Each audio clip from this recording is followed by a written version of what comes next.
peor. Bueno, empezamos con nuclear.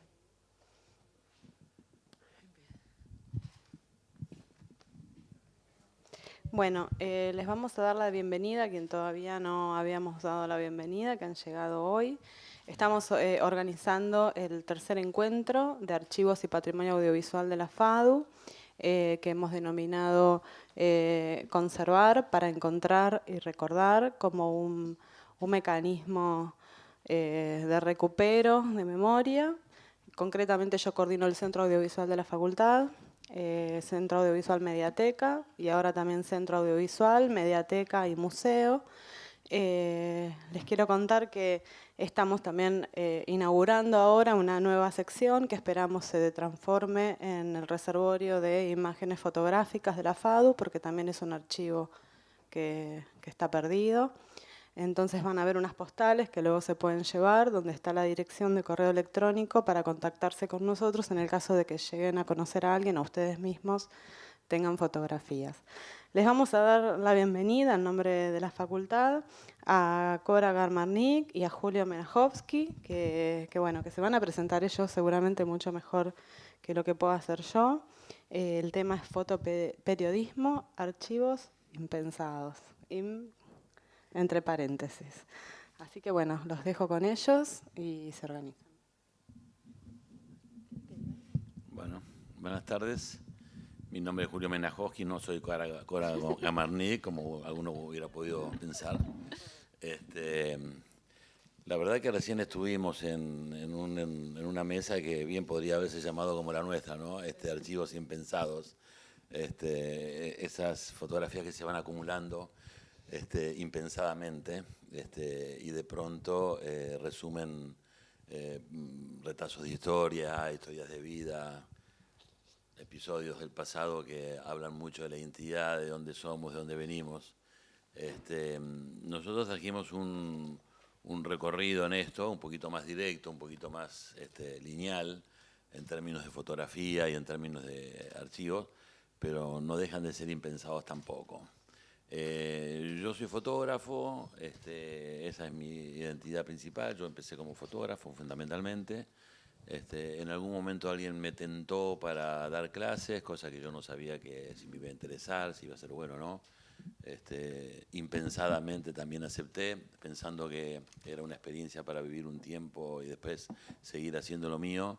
La cuestión que la docencia me atrapó más de lo que yo pensaba y a partir de ahí el fotógrafo se fue replegando y fue dejando aparecer al docente sin formación académica, sin título, solo pudiendo llevar lo que era la práctica fotográfica al terreno de un aula en donde había una buena síntesis entre quienes están muy acostumbrados a indagar sobre la teoría y quien de golpe encuentran a un docente que le habla de su propia práctica y obviamente hubo un doble contagio, ¿no?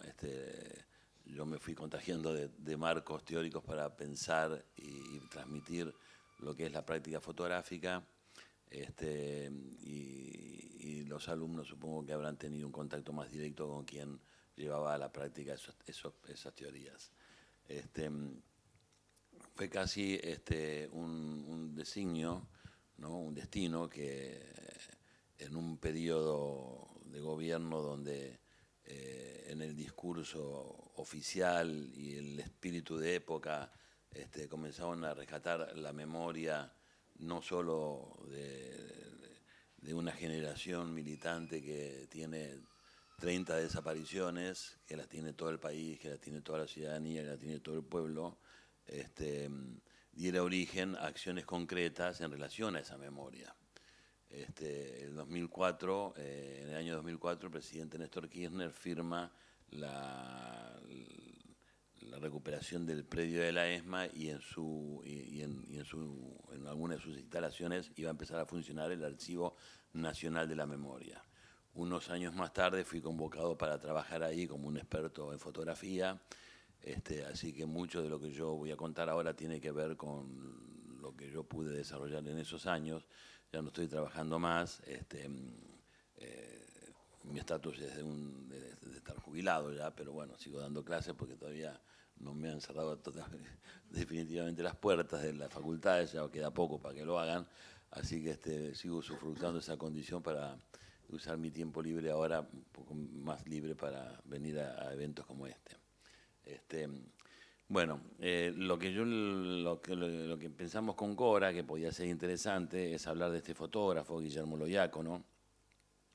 Yo no sé si ustedes lo conocen, seguro que ustedes han visto muchas fotografías de él, como seguramente han visto muchas fotografías de todo tipo, cuyos autores no aparecen, ¿no es cierto?, sus nombres no aparecen. Bueno, es un poco razonable que esto ocurra, pero también habla de cierta injusticia en relación al anonimato en que los trabajadores de prensa trabajan prácticamente en toda su historia laboral, y solamente a partir de acciones individuales o institucionales muy directas, ese anonimato permite hacer aparecer el nombre de los autores de las fotografías.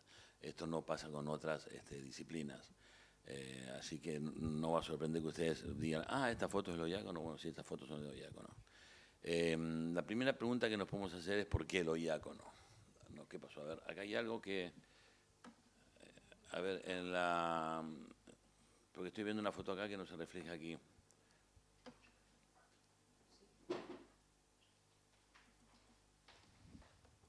¿Ves que no pasa? Parece que tenga que ver con la presentación. Yo hace un rato podía ver el...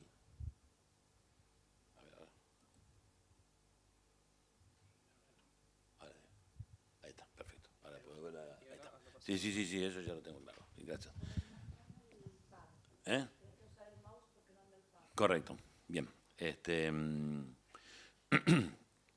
Bueno, Guillermo Loiacono es un fotógrafo que en el año 1973 ya es el año que él empieza a ingresar a la actividad profesional, hace sus primeros trabajos formales, pero ha tenido una característica que atravesó toda su vida profesional, que es la de ser un fotógrafo freelance.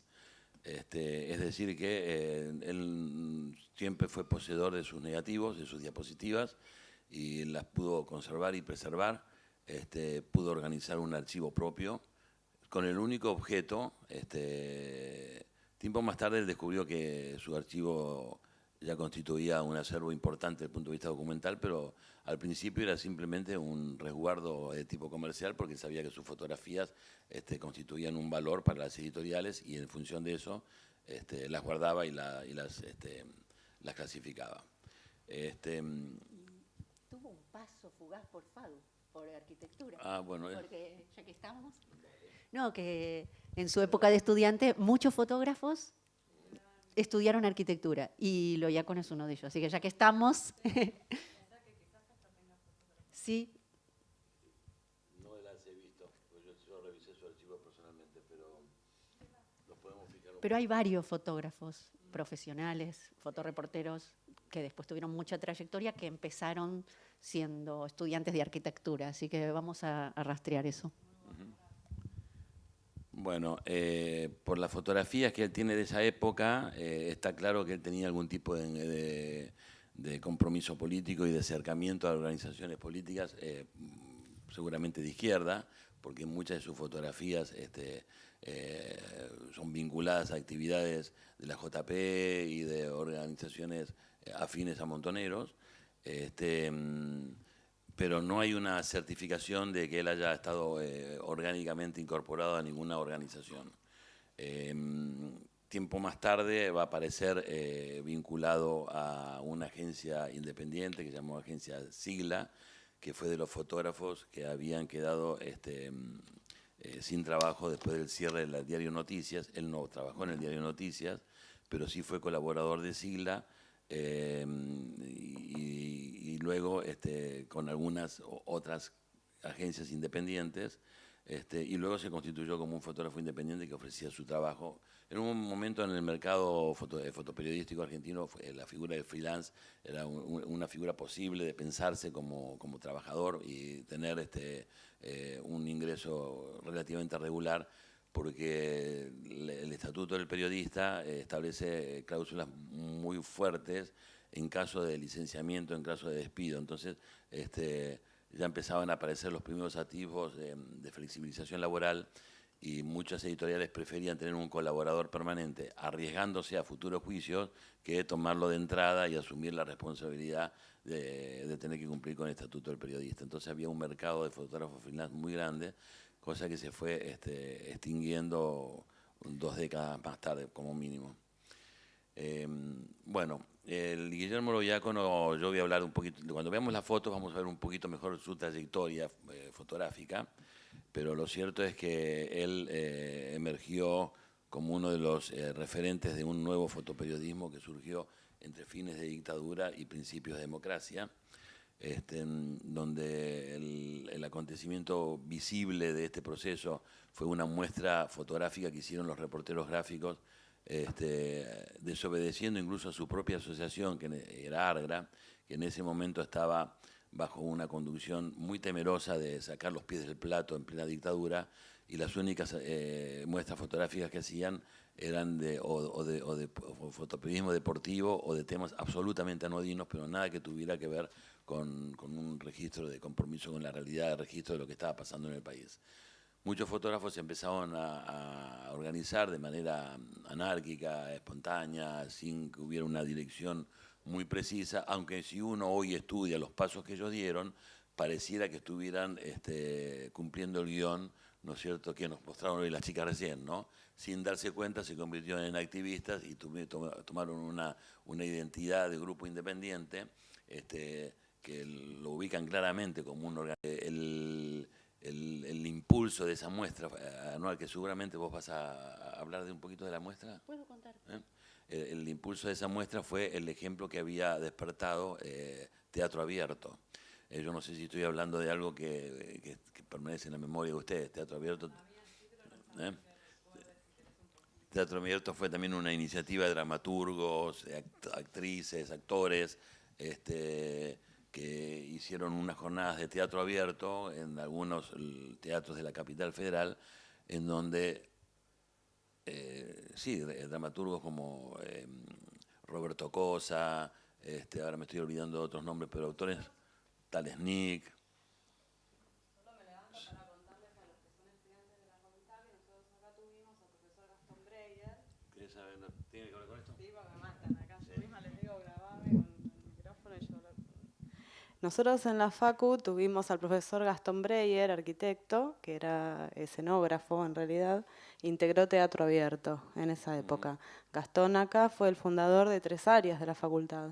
Murió a los 90 años, yo me formé con él, fundó el área de visión, que luego fue el área de morfología de la facultad, las carreras nuevas de diseño en los 90 y... el centro de heurística, que es el que aún hoy permanece con su nombre. Era escenógrafo, nos contaba las anécdotas de lo que había sido. Él tenía recuerdos de Tito Cosa, Tales Nick también, y el actor que murió hace poco. Bueno. Grandes recuerdos y y otro profesor que tuvimos ya de la carrera de imagen y sonido fue Arturo Balaza, que tiene una película documental ficcionada que se llama Teatro Abierto, que la tenemos nosotros en la Mediateca. Eso por ahí es material interesante para ustedes también. Teatro Abierto. Bueno, Teatro Abierto era un espacio teatral donde aparecía el país real a través de historias ficcionalizadas del teatro, pero que ya representaban un desafío importante en el año 81. Bueno, las reuniones de Teatro Abierto se hacían en el Teatro del Picadero, que está en lo que ahora es el pasaje Discépolo, ahí cerca de Corrientes y Callao. No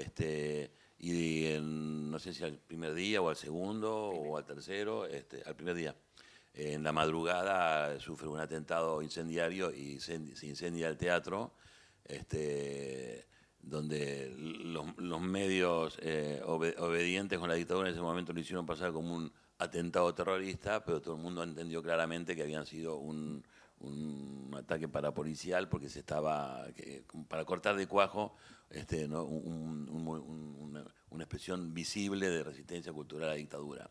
El resultado de eso no fue el amedrentamiento, sino que, que se volcaron centenares y miles de personas a la calle, en el Teatro Picadero, y se siguieron haciendo muchas obras en la calle, y luego muchos otros teatros que no habían formado parte de la movida inicial ofrecieron sus salas para que se siga el ciclo. 17 teatros ofrecieron sus salas para continuar. Claro. Entonces eso despertó la idea, el deseo, la posibilidad de hacer algo parecido en términos de la fotografía. Y bueno, esa muestra tuvo por objeto mostrar las fotografías que no salían en los diarios, por distintas razones, ¿eh? No siempre es una censura directa o una autocensura, sino a veces criterios estéticos o demás, y el fotógrafo queda frustrado porque ve que sus mejores fotografías no tienen ninguna visibilidad en momentos donde no había redes sociales, no había producción de libros, no había salas de fotografía, de manera tal que el único canal de distribución eran las páginas de los diarios y las revistas. Entonces, con toda esa masa crítica de frustración, se pudo transformar en un acto creativo, libertario, ¿no es cierto?, liberador, sanador, que es juntar todas esas fotos y ponerlas en una pared y que la gente las pueda visitar. Bueno, eso ocurrió efectivamente en el año 1981, bajo la atenta mirada de un Ford Falcon que estaba en la puerta para amedrentar convenientemente qué pasaba ahí. Y a partir de ese momento empieza una historia importante, rica, absolutamente digna y noble en el conjunto de los reporteros gráficos, porque si bien esa primera muestra estuvo por fuera de la asociación, 2 años más tarde va a haber una renovación en la conducción y la va a tomar como su evento anual institucional, que es la muestra anual de reporteros gráficos, que se hace todos los años en el Palais de Glace. Este año se hizo en la Casa del Bicentenario porque el Palais de Glace está en reparaciones, y el secretario de la nueva conducción de la Asociación de Reporteros Gráficos no era otro sino el Guillermo Loiacono. Fue él incluso que propuso una modificación que parece absolutamente banal y burocrática, pero tiene un profundo significado, que es la Asociación de Reporteros Gráficos es una asociación que emite la credencial de reportero gráfico, reconocida por el Estado Nacional. Sirve, entre otras cosas, para agilizar los trámites para entrar a la Casa de Gobierno para coberturas de carácter periodístico, para entrar en canchas de fútbol y, de alguna manera, siempre un resguardo para que en algunas situaciones de peligro o de tensión el fotógrafo pudiera argumentar por qué está en ese lugar con una cámara fotográfica, en lugares donde a veces el público no accede. La cuestión que la credencial de reporteros gráficos tenía adosado en el frente a qué diario pertenecía el fotógrafo, ¿no? Entonces uno era reportero gráfico, pero era de Clarín, de La Nación, de La Razón, así que no había lugar para el freelance. Bueno, una de las cosas que logró esta nueva conducción es sacar esa obligación, y decir, el fotógrafo es fotógrafo porque es fotógrafo y es un accidente anecdótico, no le trabaja. Y no es de nadie. Y no es de nadie. Aunque no tienen más que esa implicancia simbólica. Claro. Y es muy identitario, ¿no? Ya, si fijémonos cómo se va empezando a armar una identidad, ¿no? Hacemos la muestra que los editores no nos dejan ver, y la hacemos porque somos los dueños de esas fotos y somos dueños de nuestro trabajo y somos dueños de nuestra asociación y no del diario donde trabajamos. Y a partir de ahí empezaron a aparecer muchas actitudes de esta que no son todas adjudicables a Guillermo, pero en todo caso que Guillermo representaba muy claramente su manera de accionar. Bueno, Guillermo muere en el año 1994. Fue fotógrafo freelance toda su vida y, como yo dije hace un rato, había guardado su archivo, que era muy valioso y con el cual trabajaba muchísimo. Por las circunstancias de su muerte, la familia quedó muy afectada por esta desaparición temprana de este fotógrafo que todavía tenía mucho para dar. Cerraron el armario donde estaban las fotos y ya nadie quiso enterarse que había hecho ni el padre ni el marido, y estaba durmiendo ahí el sueño de los justos, y todos los intentos que se hicieron para acceder a eso fracasaban todo el tiempo. nunca por una cosa directa, pero siempre con imposibilidades. Hasta que finalmente se encontraron con alguien más tosudo que el resto, que logró abrirle la puerta de ese armario, recuperar los archivos y empezar a trabajarlos. Estas son algunas de las escenas.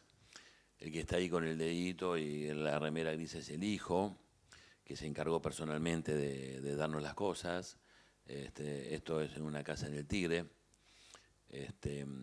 Ahí empezamos a ver que los sobres estaban guardados en el mismo modo en que trabajábamos en esa época en lo analógico, con ese mismo tipo de sobre anaranjado. Este caso en particular hay un sello de la agencia Sila, donde él colaboró, una agencia mítica.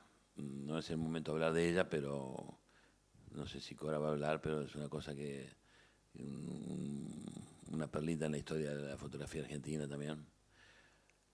Esto ya empezamos a trabajar y a ver algunas regularidades que se iban observando.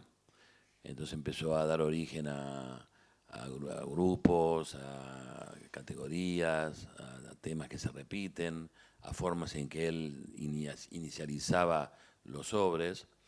Y un primer análisis, división por temas, ¿no? En que estaba distribuido el total del archivo. Un 70%, como indica ahí, nosotros la pusimos otras temáticas, porque nosotros yo ahí trabajaba en el Archivo Nacional de la Memoria y el objeto de la presencia del Archivo Nacional de Memoria era armar una colección vinculada a problemáticas de derechos humanos en un sentido muy amplio, ¿no? De derechos humanos, es decir, incorporar la historia política, la historia social, los derechos de todo tipo, no solamente los vinculados a desaparición o a la dictadura, sino también los derechos sindicales, vivienda, de la ancianidad, de salud, todo lo que pudiera entrar en una categoría de derechos humanos en un sentido amplio, y todo lo que eran las otras temáticas. Es decir, que en esto representa buena parte de lo que hace un fotógrafo en su vida profesional. Por ejemplo, él tenía clientes particulares de fábricas de productos eléctricos, y hay una gran cantidad del archivo que son fotografías de productos. Nosotros vimos, hicimos las tareas de limpieza correspondientes para garantizar su preservación en el tiempo, pero no hicimos más que eso. En cambio, cuando detectábamos algo que sí pudiera ser interesante, bueno, eso representa el 27% del total, ¿no? Y hay un 3% que son de índole absolutamente privada, que también nosotros la preservamos por pedido de la familia. No querían que nada de lo que fuera su vida personal tuviera estado público, porque pensaban que no era pertinente y que no sabían si él hubiera querido que eso ocurriera. En cambio, sobre ese 27% nosotros entendíamos que era necesario y posible, aparte, que constituyera una colección que en el Archivo Nacional de la Memoria pudiera ser consultable, ¿no es cierto?, de manera pública. Bueno, las fotos van a hablar un poquito por sí mismas. Las dividí para esta ocasión en 2 o 3 periodos. El primero va a ser de 1973 a 1976. Aquí él no es profesional el 100% de su tiempo, él está recién ingresando a la profesión, así que acá se combinan las miradas del militante, el aspirante a fotógrafo y el fotógrafo que si llega a tener algo importante lo va a querer vender.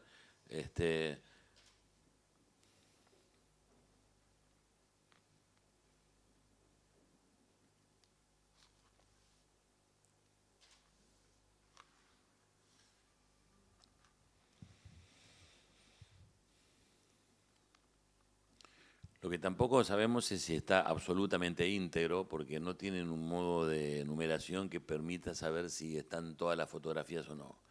Él tuvo varios socios en el camino profesional y en cada lugar había locaciones diferentes, tuvo muchas direcciones, mudanzas, armados y desarmados de estudio, y sospechamos que hay parte del material que puede estar desaparecido o que lo pueden tener potencialmente algunos de sus clientes.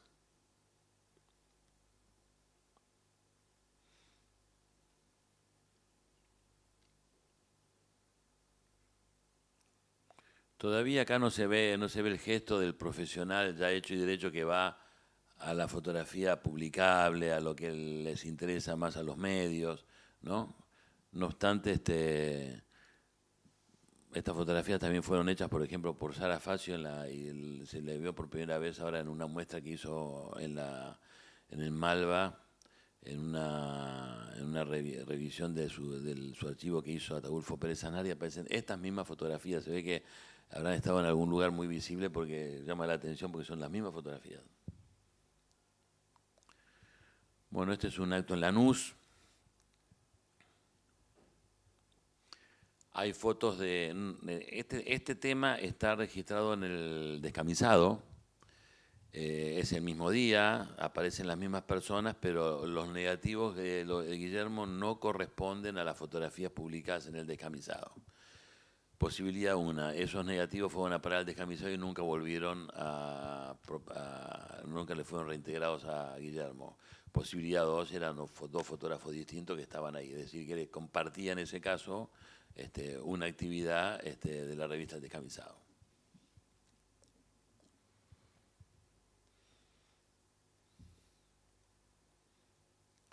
Claramente son militantes de la JP en una acción solidaria, comunitaria y de construcción, ¿no?, en territorio. Esta foto es de Leonardo Betanín, actualmente desaparecido.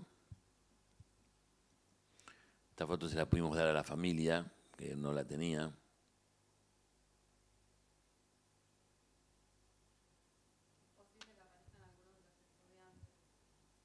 Claro.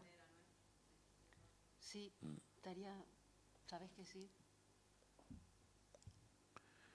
Este es el diputado Rodolfo Ortega Peña, cuando todavía no era diputado. Así era ya diputado, exactamente, año 73.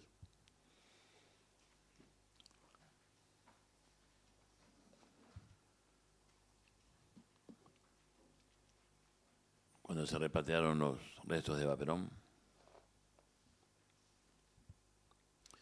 La presencia en lugares tan oficiales y demás indicaría que ya aquí estaba con alguna función periodística. Año 75 posiblemente ya estaba colaborando para Sigla. Sí.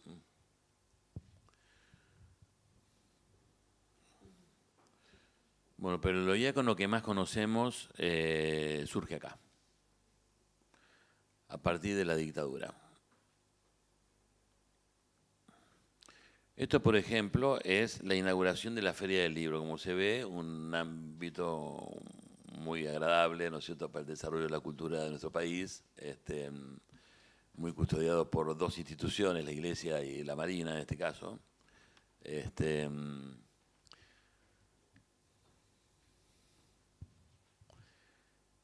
Y aquí viene una serie que es altamente significativa de lo que él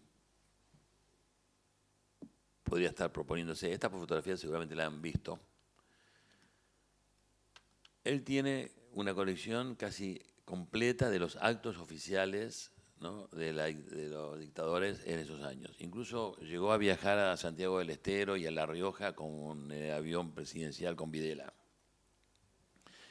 La obsesión por ir a los actos oficiales tiene dos motivos. Primero, porque eran las únicas oportunidades que tenían los fotógrafos para sacarle a los representantes del Poder Ejecutivo, porque no eran accesibles si no fuera en actos oficiales. Y segundo, pero el problema que tenían que esos actos oficiales estaban pensados como vidrieras, donde absolutamente estaba todo controlado y absolutamente todo protocolizado, de manera tal que los actos se parecían todos y eran todos iguales a sí mismos, y los fotógrafos lo único que podían hacer era ir pescar, ¿no?, la pequeña fisura, el pequeño descuido, y trabajar mucho en el terreno de la metáfora y la ironía, ¿no?, que son dos tipos de lenguajes no directos que permitían hacer fotografías, quizá publicarlas y eludir algún acto de censura directo, ¿no? Por ejemplo, en este caso, esos labios apretados, probablemente entonando algunas de las estrofas del himno nacional, porque están, curiosamente, los tres están con el labio apretado, de golpe esta fotografía muda, sacada de su contexto histórico inmediato, de golpe pueden representar otras cosas, ¿no es cierto? El pacto de silencio, me muerdo la boca para no hablar, un ejemplo del silencio, de la boca tapada. Y no se puede negar que Guillermo no era un inconsciente en el sentido de saber a quién estaba fotografiando y qué cosas estaban pasando en la trastienda de esta vidriera. De manera tal que uno es lícito sospechar que Guillermo estaba haciendo estas fotografías para algún otro momento o para el momento que podían ser publicadas y ser mostradas. Y digo, porque tenemos esta colección,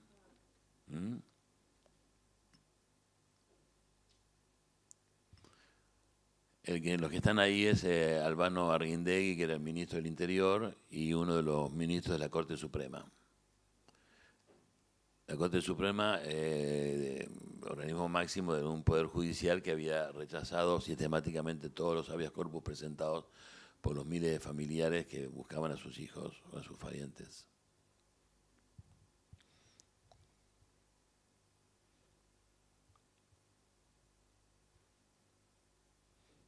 Reconocen al personaje, ¿verdad? Martínez de Oz.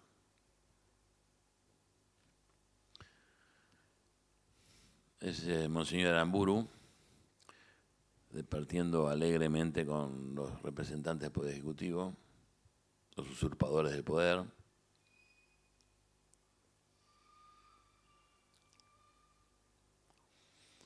Calculo que ante la mirada de Guillermo, estas risas representaban otra cosa que simplemente un momento de distensión.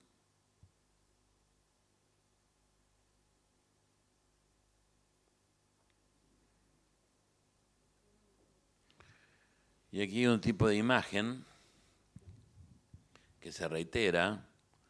Por ejemplo, en este caso, esto es en frente a lo que sería Rivadavia y Bolívar y Diagonal Sur y Diagonal Norte.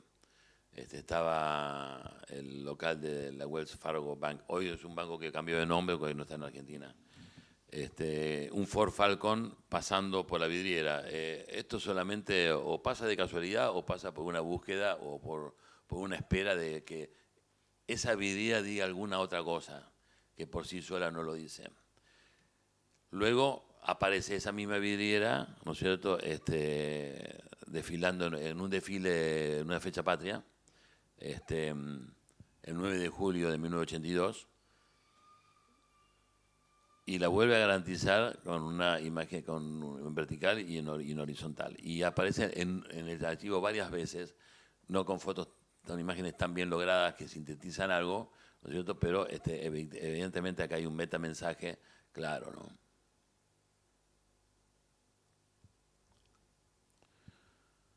La noche de julio de 1981 era bastante fría y solitaria.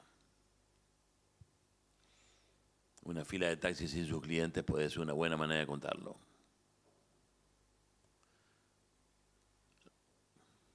La hiperinflación.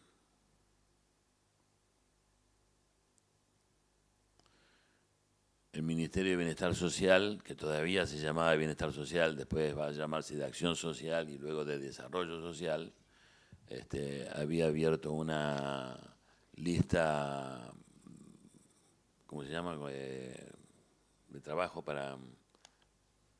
Sí, una bolsa de trabajo, ahí es el epígrafe, una bolsa de trabajo, y hay muchas imágenes sacadas ese día. Yo simplemente traje una sola. Bueno, llega a las Malvinas, 25 de mayo de 1982, esto está ocurriendo en plena guerra, y hay un grupo de personas que aplauden, ¿no es cierto?, a un cambio de guardia en la Plaza de Mayo o ahí en las escalinatas de la catedral. Esto es de este mismo día.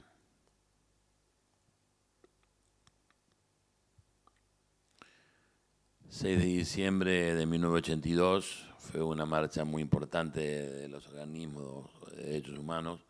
Habían cercado toda la Plaza de Mayo y no dejaban acercarse. Y uno de los modos que se trató de romper ese cerco es tratando de entrar por Paseo Colón y subir por Belgrano. y ahí se produjo un episodio que produjo una fotografía que no es de él, que es muy famosa, pero quizá ustedes recuerden o algo les diga esta imagen. Ahí está Nora Cortiñas discutiendo con un policía que... ¿Vas a hablar de esto? Bueno, entonces no le voy a robar el tema a Cora, pero recuerden esta imagen porque ahora vamos a trabajar esta fotografía a través de otros autores, pero me pareció importante incluirla. Aquí está una de las fundadoras de Plaza de Mayo, fallecida René Eppelbaum, y la que está en segundo plano es María del Rosario Cerruti, pasando entre dos caballos de la infantería, ese mismo 6 de diciembre. Para cuando llega la misión de la CID, la Comisión Interamericana de Derechos Humanos, que llegó el mismo día que Argentina, la selección juvenil de fútbol se consagraba campeona en Japón. Ya jugaba el primer campeonato mundial que gana Maradona. Y desde los micrófonos de Radio Rivadavia, el locutor Muñoz, ¿cómo se llama? José María Muñoz, gracias. Llamaba a ir a la plaza y decirle, vamos a mostrarles a esos señores que los argentinos somos derechos humanos, mientras se formaba una cola increíblemente larga y que sorprendió a propios y ajenos por la cantidad de gente que se juntó para ir a realizar renuncias, porque en el local que tenía la Organización de Naciones, la OEA en ese momento, hoy ya no existe más, en la Avenida de Mayo, abrieron una oficina para que cualquier ciudadano que tuviera que hacer una denuncia pudiera hacerla, y bueno, se formó una cola que daba vuelta a la manzana prácticamente, y estaba infestado de policías de civil, Ford Falcon, que pensaban de manera amenazante, fundamentalmente amenazante para que la gente no vaya a hacer la cola, ¿no? Y que no los escrachen, que no sean vistos, pero también para ahuyentar a cualquier tipo de periodista y de fotógrafo. De hecho, hay muy pocas fotografías de ese día, constituyendo un día muy especial, y muchas de ellas son fotografías como estas que están como de la mano de enfrente, sacadas así medio como robándolas, ¿no?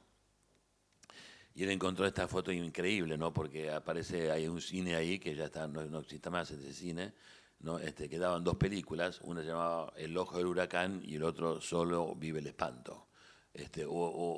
Forma parte de la misma película. La verdad que yo este detalle no lo tengo, pero en todo caso ese texto vinculado a esa fotografía es un hallazgo realmente increíble.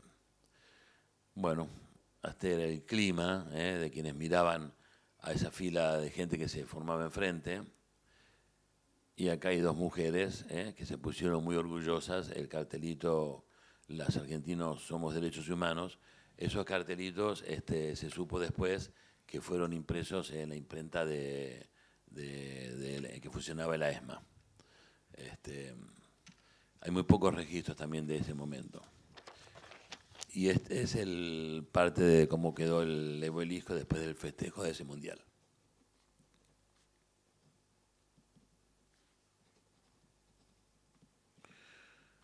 Bueno, para terminar un poquito con lo diácono, hay que decir que luego en el año 82 él fue, 83, perdón, fue secretario de Argra.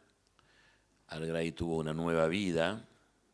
Por lo pronto la muestra del periodismo gráfico argentino se convirtió en el acto institucional por excelencia de la asociación.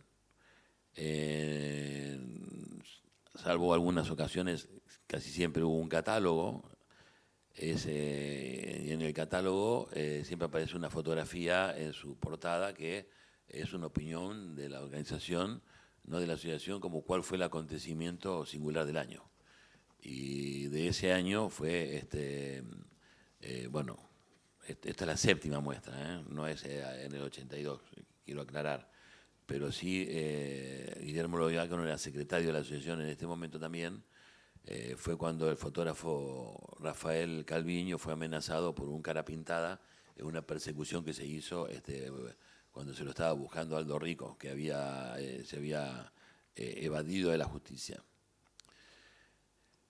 También lo que hizo la Asociación de Reporteros Gráficos era sacar una revista que se llamaba El Reportero Gráfico, en donde él escribía asiduamente y quiero rescatar un concepto que me parece que también habla del modo en que él concebía la labor del fotógrafo y su propio lugar, ¿no es cierto?, en la asociación, ¿no?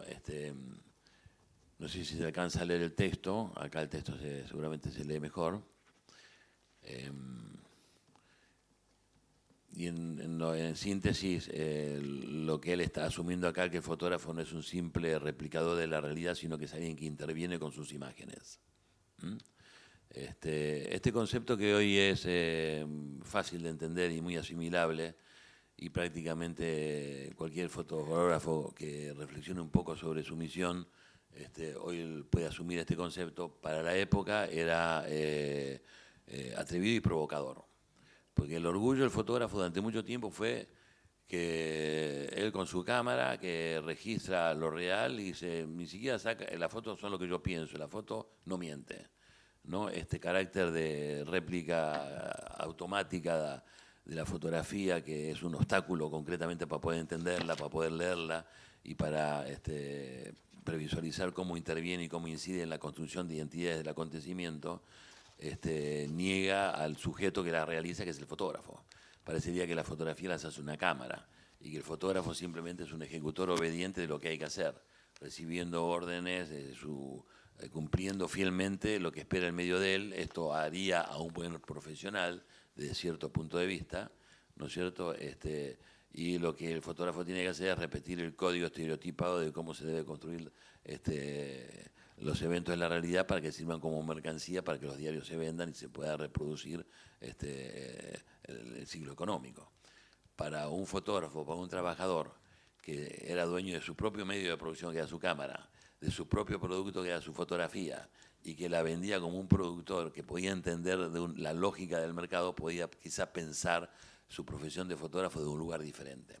Y quizá ese fue el gran aporte que hizo Guillermo, un aporte más intangible que incluso sus propias fotografías, que es habernos dado conciencia, quienes estuvimos al lado de él y quienes ingresamos a esa asociación, para recibir esa herencia, ¿no es cierto?, y multiplicarla y reproducirla todo el tiempo. Hoy sería muy largo contar cómo el espíritu de Guillermo vive y sobrevive en acciones de la Asociación de Reporteros Gráficos, pero los invito a que cuando alguna vez vean la firma de Argra, vean por dónde anda esa asociación, porque francamente a veces es una buena señal de por dónde hay que ir también. Bueno, por último muestro una fotografía de él, con una vela Victoria resignificada muchas veces, desde uno de los lugares donde los fotógrafos siempre se dieron cita para sacar una plaza llena, para sacar ese ágora argentino que es la Plaza de Mayo, por donde desfiló la historia y por donde fue fotografiada por fotógrafos como él. Bueno, esto todo sobre Guillermo. Tengo otra cosa, no sé cómo querés usar el uso del tiempo. Nos queda poquito. ¿Sí? Nos quedan 15 minutos para que hable yo, para que por lo menos 15 minutos que hagan preguntas. ¿Te parece? Hacemos...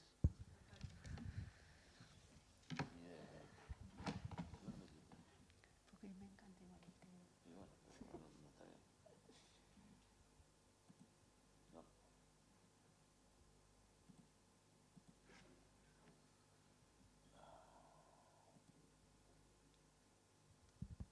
Creo que es el Kingston, sí. Ahí está. Poneme falso abrazo. Falso abrazo. ¿Falso abrazo? Sí, vamos con ese. Bueno, yo conectando con el final de lo que contó Julio, voy a contarles pensando en que el interés del encuentro tenía que ver con cómo podemos trabajar con los archivos, cómo se usan los archivos, qué distintos tipos de archivos hay, ¿no? Cómo dialogamos entre los archivos. Me parecía que era interesante contarles cómo uso yo, de alguna manera, o cómo usé algunos archivos. Yo no construyo archivos, sino que los uso investigando en ellos. Y en muchos casos, mi problema, yo intenté estudiar el fotoperiodismo en la Argentina, ni me presenté primero. Empiezo más ordenada. soy Cora Gamarnik y bueno, encontré un vacío grande en la investigación, en las ciencias sociales, en el país, que era que nadie había estudiado, digamos, académicamente el fotoperiodismo en Argentina. Entonces, todo lo que habían hecho los fotógrafos, por ejemplo, todo lo que contó Julio sobre el Loyacono, estaba perdido, o por ejemplo la muestra del 81, en las memorias orales de ellos, en cosas que ellos habían escrito, pero no había como una investigación sistemática. Entonces, pensando en eso, bueno, empezamos a armarlo, empezamos a escribir. En la Facultad de Ciencias Sociales armamos un área de estudio sobre fotografía, que estamos intentando incluso armar un posgrado vinculado al tema. Y tuvimos que, tanto Julio, que escribió los primeros textos, como yo, remar medio en dulce de leche, porque no había archivos ordenados. La ARGRA misma, por ejemplo, no tenía los catálogos de sus muestras, para darles una idea. El archivo del Loyacono no existía, estaba en el placar, como contó Julio, en el placar del hijo. Pero además, no solo todas estas fotos estaban así, guardadas, desperdigadas, sino que no había ojos para mirarlas, porque no había un interés de alguien que diga, esto vale mucho, ¿no? Rescatémoslo. Entonces, hay ahí como una relación dialéctica entre esos archivos desperdigados sin uso, perdidos, mal guardados, etcétera, y una no pregunta de investigación por qué pasó con esa memoria visual del país.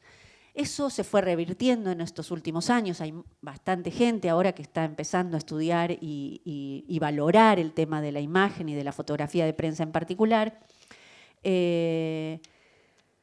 Pero por eso llamamos, me parece que fue un gran hallazgo, el archivos impensados, ¿no? Porque hay mucho todavía que no se ha pensado sobre los archivos, y a mí me parecía contarles apenitas unos de los acercamientos que tuvimos a estas dificultades de pensar los archivos, y que tienen que ver cómo yo empecé a cruzar en este trabajo las memorias orales con los archivos visuales. Los archivos visuales solos cuestan, ¿no? Escuchábamos a las chicas del Archivo de la Memoria Trans como esa foto suelta, sin contexto, sin análisis, sin ponerlas en serie, en relación, bueno, tienen mucho poder emotivo, mucho, digamos, mucho capital particular, individual, personal, pero para transformarse en historia, para transformarse en narración o relato, falta contextualización, falta análisis, ¿no? Hay que darles una lectura. Bueno, eso es un poco lo que intentamos hacer, y por eso a veces solo las fotografías no logran hablar por sí mismas, o hablan como pueden, pero cruzándolas con otras fuentes se multiplica su poder. Yo traje para contarles un tema muy puntual, que es, por eso decía, conecto con el final de lo de Julio, que es cuando una fotografía no dice la verdad, ¿no? La fotografía fue utilizada mucho tiempo como reflejo de la realidad, ¿no? Con el poder fuerte de credibilidad que otorga, especialmente instalada en la prensa, ¿no? Que no es lo mismo que la fotografía en una exposición, que la fotografía en un álbum familiar, etc. La fotografía en la prensa viene cargada ya de un contrato de lectura con el receptor, ¿no? El que compra un diario piensa que la fotografía de prensa adentro del diario está vinculada con el hecho que narra, está vinculada con la realidad. Ese contrato de lectura previa hace que se puedan hacer muchas cosas. Por ejemplo, utilizar fotos que en realidad no dicen lo que el medio las hace decir. Yo estudié el caso particular de una única foto, y esto era como ejemplo para contarles. Se pueden hacer estudios fotográficos como el que hizo Julio, ¿no? Estudiar un archivo o estudiar la trayectoria de un fotógrafo, mirar diacrónicamente la trayectoria de un fotógrafo, o se puede estudiar un acontecimiento mirado desde distintos ángulos por distintos fotógrafos, o se puede estudiar una foto, porque una foto tal vez implicó determinada cuestión fundamental respecto de un acontecimiento, ¿no? Hay fotos que tienen peso propio en la historia. Yo las llamo a esas fotos acontecimientos visuales. La foto de las que voy a hablar, que la llamo la foto del falso abrazo, sucedió el 5 de octubre del 82, ahí hay un tema con la fecha, pero después lo vamos a revisar, que fue en una de las grandes marchas. El 82 fue un año tremendo de mucha movilización. Empieza con el 30 de marzo del 82 la marcha llamada por la CGT Ubaldini, había otra CGT Triaca Padre, que en realidad no llamó a esa marcha y que era la CGT colaboracionista con la dictadura, con lo cual vemos ahí también una trayectoria de la familia Triaca. En este caso sí es la CGT de Ubaldini, la CGT Brasil, que llama por paz, pan y trabajo una movilización el 30 de marzo del 82. 3 días después viene Malvinas, que ahora no me voy a poder extender en eso. El 14 de junio, que es la rendición, hay una marcha de nuevo sumamente reprimida, cuando la gente sale a repudiar la rendición y la mentira, etc. Y el resto del año se empiezan a suceder una cantidad de marchas donde la dictadura está en retroceso, post-Malvinas mucho peor, y el movimiento de derechos humanos crece en las denuncias por las violaciones y la visibilidad de lo que había sucedido en los años previos.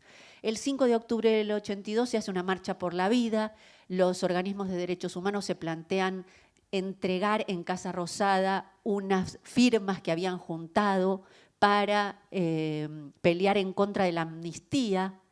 Los militares se estaban generando una ley de amnistía por cualquier delito, entonces se empieza a hacer una marcha que se llama Marcha por la Vida en contra de la ley de amnistía, y es una marcha sumamente violenta y reprimida. Se arma un cordón policial para que la marcha no avance, le tiran la montada a las madres y vemos algunas fotos de ese día. Esta es una foto había una foto de Daniel García antes. Estas, por ejemplo, es Lidia Orfanó, ¿no? Son fotos muy simbólicas y conmovedoras. Lidia aplastada contra el vidrio y duplicada, ¿no? Podríamos hablar dónde está el caballo. Bueno, o la foto de Eduardo Longoni, la que sigue, de nuevo, ¿no? Fíjense las madres, fíjense dónde estaban los caballos. Imagínense, solo imaginarse uno tan cerca de un caballo, ¿no? A esa altura, manejado por alguien de la policía montada que embiste, ¿no? Solo la sensación, y el fotógrafo que se pone muy cerca para que nosotros podamos tener esa empatía respecto de lo que ellas estaban sintiendo. Bueno, esto es para que tengamos una idea de lo que pasaba ese 5 de octubre, de las características de la represión que tuvo esa marcha. Después tenemos la serie de Loiácono, del mismo día, ahí es por eso digo, seguí. Y ese mismo día tenemos esta imagen, que se toma, la situación es la siguiente. En un momento la cabecera de la columna, encabezada por las madres y por Pérez Esquivel, que era Premio Nobel de la Paz, había ganado el Premio Nobel de la Paz en el 81 y es el que encabeza la marcha para entregar el petitorio, se topa con el frente de la policía que la dictadura había puesto para que la marcha no avance más. O sea, en un momento llegan frente a frente unos y otros. Las madres querían entregar su petitorio, la policía tiene orden de que no avancen y de que no entreguen nada. En un momento, en esa tensa negociación, está este oficial, que es Carlos Galone, que era el jefe de ese lugar del operativo, de impedir el paso de las madres y el resto de los organismos, y se genera un momento muy violento donde las madres quieren pasar, él dice no van a pasar, y una madre, que es la que se ve como recostada sobre el pecho del oficial, se pone muy nerviosa, se pone a llorar y le empieza a pegar en el pecho al policía. Y él, en un gesto bastante violento, la aprieta. Eso fue un fotograma, o sea, es un segundo, y sabía que estaba rodeado de, por supuesto, los otros militantes y organismos de derechos humanos, pero también por muchos fotógrafos. Entonces no la empuja, no la violenta, simplemente la aprieta y la suelta. ¿Qué es lo que sucede con esta imagen? Esta imagen, así mostrada y aislada, parece un abrazo. Esta foto fue una foto que dañó mucho a las madres de Plaza de Mayo porque venía a contradecir todo lo que las madres habían hecho, venía a contradecir el relato de la dictadura y humanizaba a las fuerzas de la represión, además de contradecir lo que había sido la acción de las fuerzas represivas durante esa marcha. Pero además digamos, la foto tiene varias características. Una es, bueno, esta madre y Galone, y otra es que está Nora Cortiñas ahí al lado. Que hay, el gesto de Nora tiene como un punto de ruptura, porque claramente ella está gritando, está nerviosa, está como con un gesto adusto, agresivo. Entonces, ¿qué pasa en esa situación? Yo les voy a mostrar a lo largo en este corto tiempo y rápido, cómo se usó la foto, ¿no? La dictadura y los medios, especialmente Clarín, le dieron el uso a esta imagen para pedir la reconciliación nacional con las Fuerzas Armadas. A partir de esta foto dicen, este es el camino, hubo excesos, hay que saber pedir perdón por esos excesos y avancemos, el futuro es la reconciliación. ¿Cómo hacer para desestructurar la fuerza de verdad que tiene esta imagen? ¿Cómo hacer para desestructurar cuando fue publicada en tapa, en tamaño grande, en Clarín? ¿Cómo hacer para que esta foto se transforme o cuente la verdad de lo que había sucedido? Yo me propuse entonces rastrear eso. Para eso se necesitan varias cosas. Por ejemplo, el relato oral de Nora Cortiñas. El relato oral de Nora Cortiñas es muy importante porque ella cuenta la vivencia de esa imagen. Esto nos permite, digamos, como metodología de investigación, varias cosas. Uno puede ver qué se hizo con esa foto, hablar con el fotógrafo, pero también una de las fuentes de información es los fotografiados, ¿no? Y que, bueno, el relato de Nora es muy importante para reconstruir. Ella, por ejemplo, cuenta que la madre, que era Susana de Leguía, era una señora peluquera que no solía ir a las actividades de las madres porque vivía en el conurbano, le costaba mucho, trabajaba mucho. Entonces, no tenía los códigos de acción que ellas se habían establecido entre ellas, que eran: nunca tocamos a un policía, no le pegamos, tratamos de mantener una distancia, las manos siempre lejos, no nos agarramos. Entonces, cuando ella le pega al policía, el policía se siente con el poder de apretarla. Esos códigos tenían que ver con las madres que estaban acostumbradas más a esas acciones que les pasaban en la calle. La madre que está siendo falsamente abrazada murió, entonces no pudimos tener su testimonio. También tenemos el testimonio de Galone, que lo dio en el juicio porque él dice que él está juzgado y detenido por crímenes de lesa humanidad. Se comprobó después que él participó en acciones terribles durante la dictadura, como fue la masacre de Fátima, donde fueron asesinados más de 30 desaparecidos, que además se quemaron sus cuerpos y aparecieron en Pilar. Por eso él está detenido, pero en el juicio oral que se le hizo, él dice que en realidad lo detuvieron por esta foto, ¿no? Entonces es interesante porque podemos también establecer qué significó para él esta imagen. Pero además, ¿qué podemos hacer para que esta foto cuente la verdad? Podemos encontrar la serie entera. Y en este caso es muy importante porque a veces una foto puede mentir, pero cuando la vemos en su hoja de contactos, acompañada de las otras, eso nos ayuda a que la foto cuente más de aquello que intentó decir. Y en este caso, por suerte, el fotógrafo nos ofrece la secuencia entera. Para él también fue una foto difícil porque él gana un premio con esta foto. Esta foto no solo le permitió a él ganar el premio más importante en habla hispana, como fue el rey de España, sino que además las madres quedan muy enojadas por esta foto, porque los fotógrafos tenían una relación muy estrecha y de mucha ayuda a construir visualmente a las madres de Plaza de Mayo, y esta foto venía a romper toda esa tradición de lucha que ellas tenían y de resistencia. Pero el fotógrafo generosamente nos dio la secuencia entera y ahora la vamos a mirar. Sí. Miren, acá está toda la secuencia como él la tiene en los negativos, pero la vamos a mirar uno por uno para que se vea el clima que se vivía. Sí. Vamos a ver que acá es Nora la que está hablando con él, y fíjense cómo gesticula, fíjense cómo no se acerca. Él les está diciendo que no van a pasar y ella le está pidiendo que sí, que las dejen pasar. Seguí. Sigue siendo Nora. Nora Cortiñas es la que encabezaba la negociación con el policía, no era esta otra madre. Seguimos. Fíjense el rostro de Nora, es importante ahí, seguimos. Y fíjense que cada fotograma está numerado, tal cual como lo tiene fotógrafo. Eso es muy importante porque después vamos a ver acciones, por ejemplo, el diario La Nación, que cuenta la historia alterando el orden de los fotogramas. Seguimos. ¿Seguimos? ¿Seguimos? Ahí se cambia el fotógrafo de lugar, Nora pasa en un segundo plano, pasa este fotograma, seguimos. Fíjense, ahí ya se ve a la madre que estaba falsamente abrazada, llorando y en esa crisis de nervios. Miren ahora el gesto del policía como la mira. Y ese gesto es posterior al falso abrazo, o sea que claramente acá ya podemos ver que no había un abrazo tierno y comprensivo. Seguimos. Fíjense ahí cómo, de nuevo, las madres acompañan a esa madre para que se corra, para calmarla, etc. Y ya la última foto pasa a ser Pérez Esquivel. Seguí un poquito. Una más.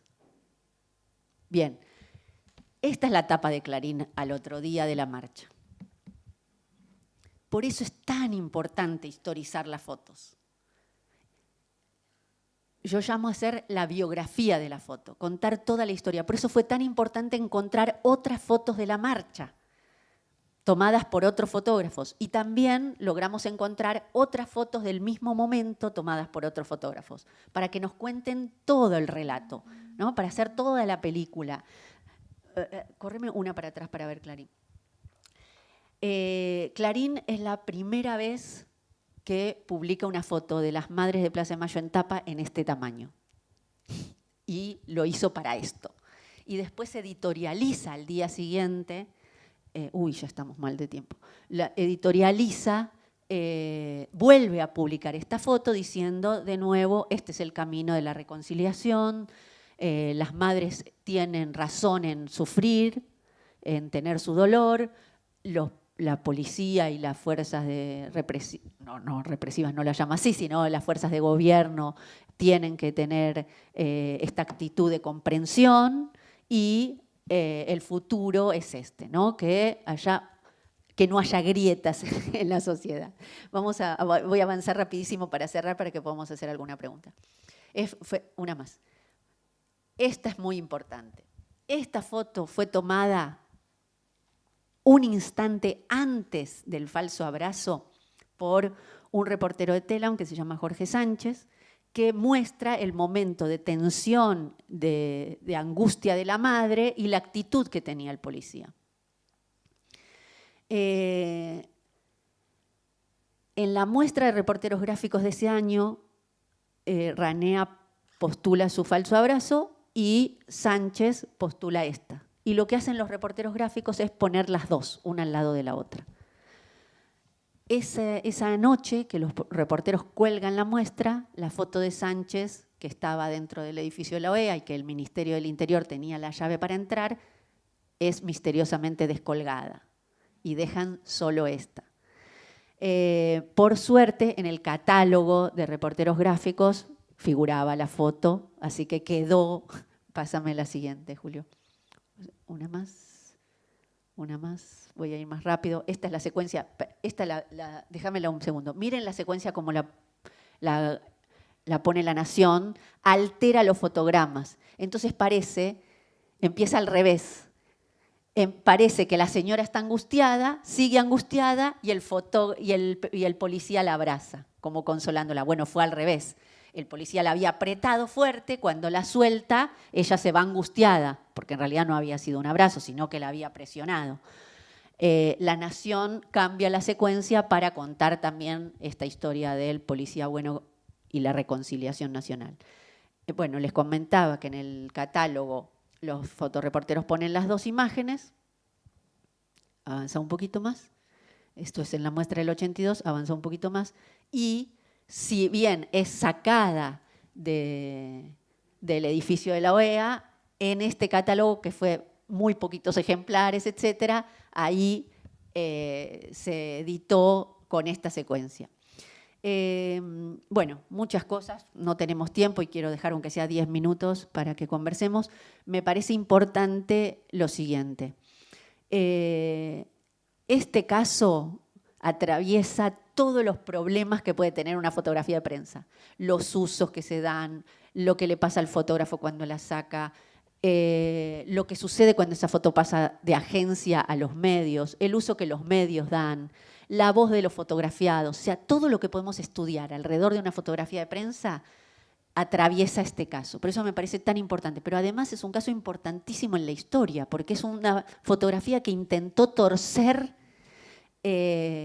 la trayectoria de las madres de Plaza de Mayo. Ella, ¿no? Nora Cortiñas, cuando se la entrevista por esta foto, ella dice, nosotros nunca nos vamos a reconciliar.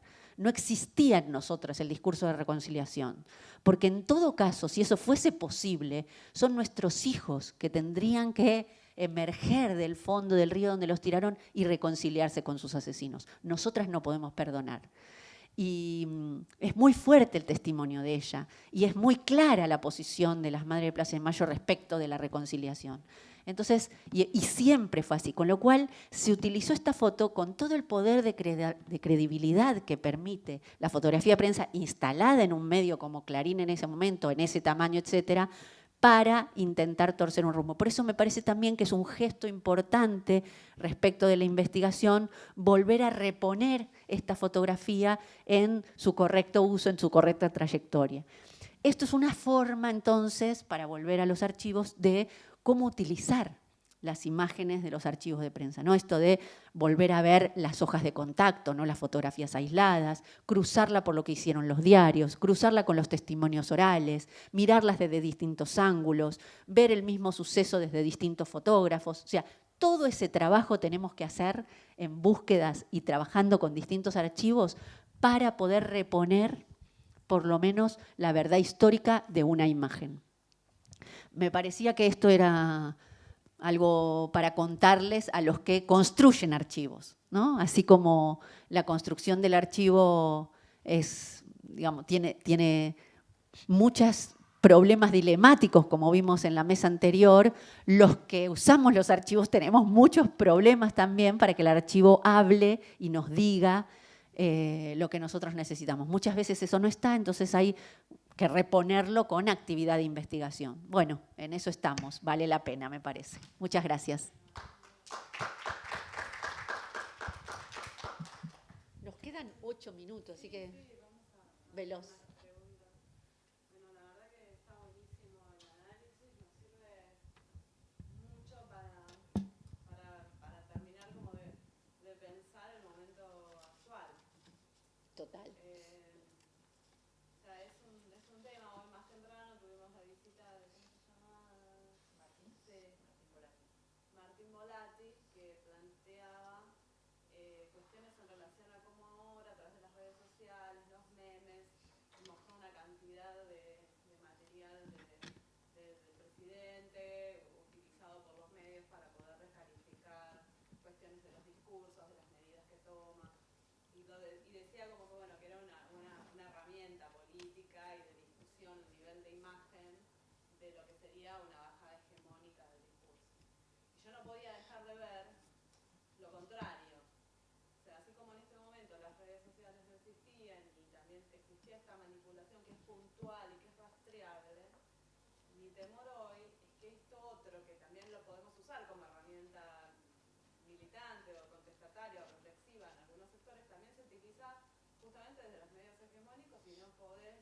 Él usaba la figura de que es como una araña, esa imagen. O sea, me parece que es un momento complicado, como si bien hace tantos años se viene estudiando desde la sociología, la semiótica, la comunicación, desde los viejos estudios de los medios masivos, todo lo que tiene que ver con la manipulación de los discursos, y aún hoy cuesta hacer deconstrucción de imagen, comprender cómo se arman los discursos. Se ha hecho mucho, se avanzó muchísimo y sin embargo ya en el medio cambió. Sí. Ahora estamos en otro momento. Sí, sí. Quería como saber si ustedes cómo se lo plantean, si se lo plantean, cómo lo viven, qué piensan. Mira, Sí, yo me lo planteo, me interesa mucho, estoy pensando también ese tema, porque es el debate actual, porque es la arena social hoy, o una de las arenas sociales hoy, lo que sucede en las redes y lo que sucede con las imágenes. Hay una disputa por el espacio público en las calles y hay una disputa por el espacio en las redes sociales. Y a mí me parece que nosotros tenemos que darnos herramientas de comprensión y de intervención en los dos espacios. No hay solo espacio público, ¿no? También antes había espacios públicos y espacios mediáticos. Ahora hay espacios públicos, espacios mediáticos y espacios en redes sociales. Y las redes sociales están disputando el espacio mediático, además. Ahí hay una relación también muy intensa que tenemos que estudiar. Con todos los problemas que tiene, porque ya el espacio mediático tenía una pérdida de legitimidad respecto del uso de fuentes de información, pero aún quedaba algún rastro, ¿no?, por lo que tiene que ver con la norma del periodismo, de por lo menos citar la fuente o decir de dónde sacaba la información. Las redes sociales mucho menos. Entonces, es un gran tema, ¿no? Y hay muchas estrategias que están surgiendo respecto de cómo trabajar con la legitimidad de las fuentes que circulan por las redes. No es nada sencillo el tema, está en plena ebullición. Yo hoy no tengo ni tiempo para mencionar eso, pero hay mucha gente estudiándolo y hay estrategias de intervención, no estamos desamparados frente a eso.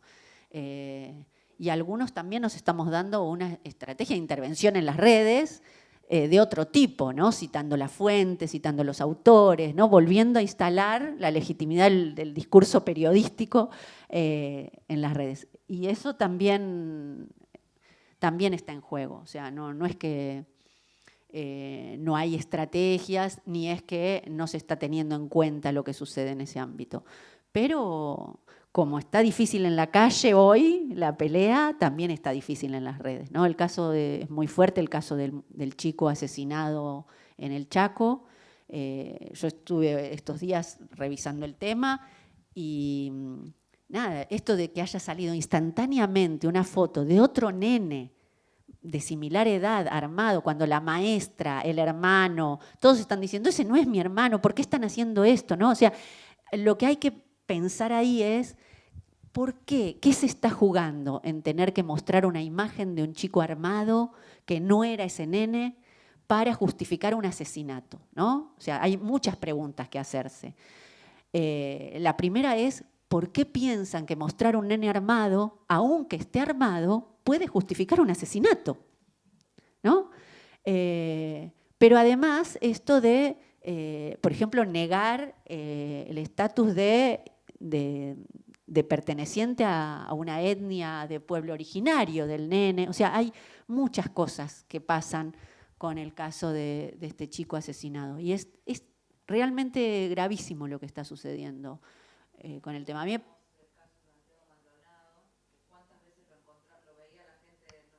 sí, sí, sí.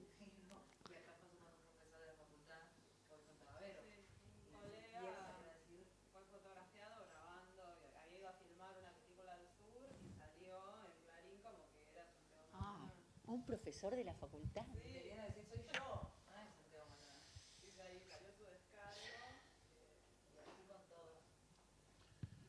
Es interesante estos últimos 2 minutos de lo que charlamos, ¿no? Porque justamente parte de la respuesta a tu pregunta. Esa pelea hoy se está dando y no estamos solos, ni los investigadores ni los productores de imágenes, que vemos cómo, una vez que la fotografía escapa a nuestro dominio, comienza a jugar una vida de la cual nosotros no tenemos ningún control.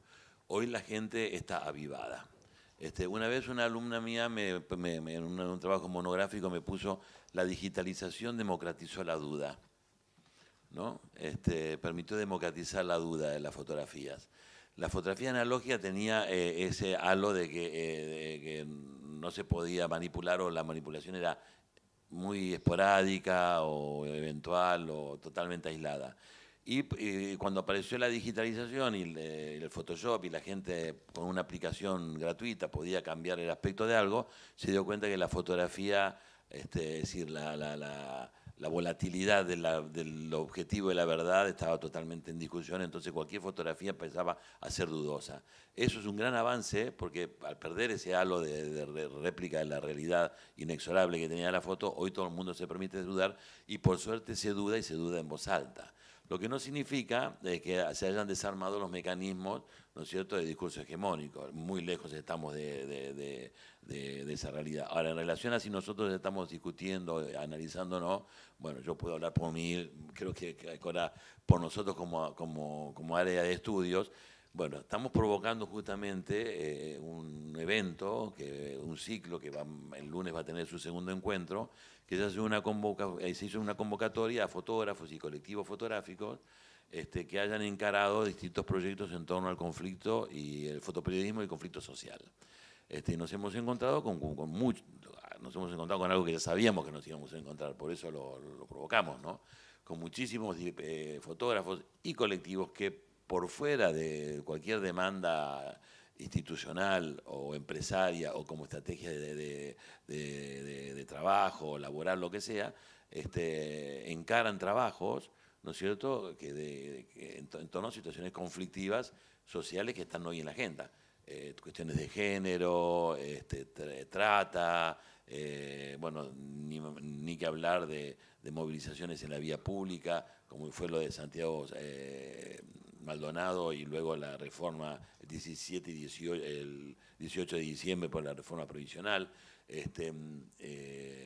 Hay un trabajo que se va a proyectar ahora sobre la persecución que se hizo a Antena Negra, que es un colectivo comunicacional radial en la capital federal, las luchas contra la mega minería en Andangalá, y de golpe uno encuentra que el mapa de la Argentina se va poblando, ¿no es cierto?, de grupos y de gente que están haciendo contrainformación y que están haciendo un ciberactivismo desorganizado, caótico, espasmódico en algunos casos, pero que existe y que no lo está dirigiendo nadie. Es decir, no hay una central, no hay un partido, no hay un dispositivo concentrado para que esto se haga y se está haciendo de manera tal que esta convocatoria que hicimos a nosotros nos da un material de reflexión y seguramente vamos a tener una sala bastante abarrotada de gente porque el primer ciclo fue grande y va a ser posiblemente más grande porque cada uno de estos colectivos lleva a gente para justamente hacernos preguntas en voz alta, ¿no?, de qué hacemos con esta comunicación que al menos por ahora y en este momento está en nuestras manos. Es decir, hay una franja que estamos disputando que puede ampliarse y que hay que usarla responsablemente y cómo lo estamos haciendo. Y ver hacia dónde vamos. La verdad es que es una pregunta sin respuesta, es un final abierto esto. Pero esto indica una acción concreta que se está haciendo en este plano. Igual no vamos a impedir que María Eugenia Vidal siga hablando por teléfono y le cambien la taza, ¿no?, en la mitad del video. No sé si hablo de algo que todo el mundo sabe de qué estoy hablando. ¿Sí? ¿Sí? Bueno.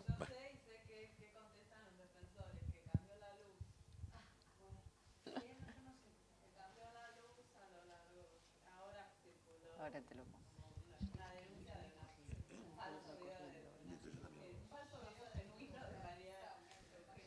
Bueno, les agradecemos mucho la invitación y ojalá tengamos próximos encuentros, interfacultades.